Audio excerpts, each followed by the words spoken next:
नमस्कार दोस्तों, आज के हमारे इस वीडियो में मैं आपके लिए भगवान श्री जगन्नाथ जी से संबंधित एक बहुत ही रोचक जानकारी लेकर आई हूँ कि आखिर हर वर्ष जगन्नाथ जी 15 दिनों तक बीमार क्यों रहते हैं।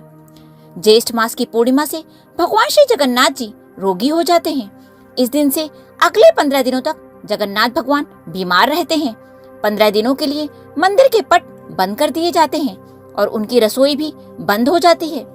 15 दिनों तक जगन्नाथ जी को अलग अलग प्रकार के काढ़ों का भोग लगाया जाता है। 15 दिनों के बाद जब वो पूरी तरह से ठीक हो जाते हैं तो उस दिन जगन्नाथ जी की रथ यात्रा निकलती है। आइए मैं अब आपको इससे संबंधित एक कथा सुनाती हूँ, ध्यान से सुनिए। उड़ीसा प्रांत के जगन्नाथपुरी में एक भक्त माधव दास जी अकेले रहते थे। संसार से इनका कोई लेना देना नहीं था। अकेले बैठे बैठे भजन किया करते थे और उन्हीं को अपना सखा मानते थे। प्रभु के साथ ही खेलते और खाते थे। प्रभु उनके साथ अनेक प्रकार की लीलाएं किया करते थे। भक्त माधव दास जी अपनी मस्ती में ही मग्न रहते थे। एक बार माधव दास जी को उल्टी दस्त का रोग हो गया। वे इतने दुर्बल हो गए कि ठीक से उठ बैठ भी नहीं सकते थे। पर जब तक हो सका वे अपना कार्य स्वयं करते रहे और किसी की भी सेवा नहीं ली।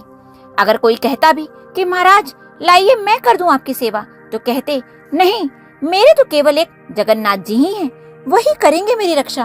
अपने प्रिय भक्तों के लिए प्रभु क्या क्या नहीं करते। उस समय के बाद जब उनका रोग और अधिक बढ़ गया और वे उठने बैठने में भी असमर्थ हो गए, तब श्री जगन्नाथ जी स्वयं सेवक बनकर उनके घर पहुँचे और माधव दास जी की सेवा करने लगे। माधव दास जी का रोग इतना अधिक बढ़ गया था कि उन्हें पता ही नहीं चलता कि वे कब मल मूत्र त्याग देते थे। उनके वस्त्र और शरीर खराब हो जाता। उनके शरीर से दुर्गंध आने लगती थी। उन वस्त्रों को जगन्नाथ जी अपने हाथों से धोते, उनके पूरे शरीर को साफ करते। इतनी सेवा तो कोई अपना भी नहीं करता जितनी सेवा श्री जगन्नाथ जी अपने भक्त माधव दास जी की करते। जब माधव दास जी को होश आया तब उन्होंने तत्काल ही पहचान लिया कि यह तो मेरे प्रभु जगन्नाथ ही हैं। जब ऐसा करते करते कई दिन व्यतीत हो गए तो एक दिन माधव दास जी ने पूछ ही लिया कि हे प्रभु, आप तो तीनों लोगों के स्वामी हैं, आप मेरी सेवा स्वयं क्यों कर रहे हैं?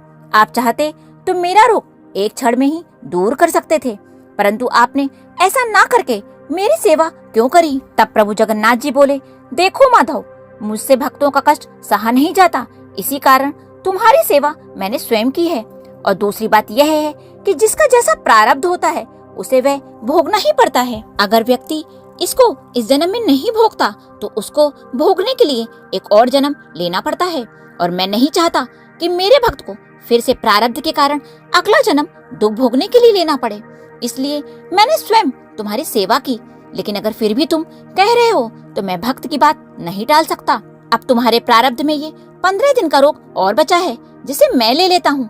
यह कहकर जगन्नाथ जी ने माधव दास जी का 15 दिन का बचा हुआ रोग स्वयं ले लिया।